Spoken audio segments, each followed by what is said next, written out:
Hi guys, இனி நான் பார்க்க போகிறேன். தமிழ்நாடு மின் ஊழியர் மத்திய அமைப்பு சார்பாக கோட்டப்பேரவை நடைபெற உள்ளது.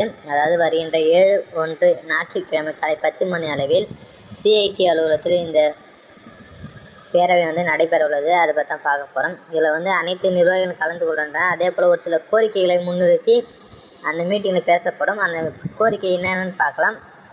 இன்னும் நம்ம சேனல் சப்ஸ்கிரைப் பண்ணலாம், சப்ஸ்கிரைப் பண்ணிடுங்க. மறக்காமல் வீடியோக்கு லைக் பண்ணுங்கள். வாங்க வீடியோக்குள்ளே போகலாம். அதாவது மின்துறை பொதுத்துறையாக காத்திட வேண்டும் எனவும், டெண்டர் முறையில் அவுட் சோர்சிங் விடுவதை முழுவதுமாக ரத்து செய்து காலி பணியிடங்களை நிரப்பிட வேண்டும்.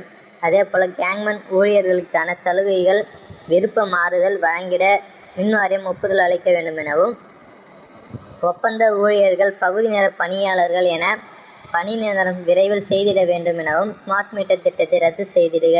அதே போல் 2019 பிறகு பணியில் சேர்ந்தவர்களுக்கு ஊதிய உயர்வு உடனடியாக வழங்க வேண்டும். 2023 முதல் வழங்க வேண்டிய ஊதிய உயர்வு பேச்சுவார்த்தையை துவங்கிவிட வேண்டும் என மின் வாரியத்தை தமிழ்நாடு மின் ஊழியர் மத்திய அமைப்பு சார்பாக கேட்டுள்ளன.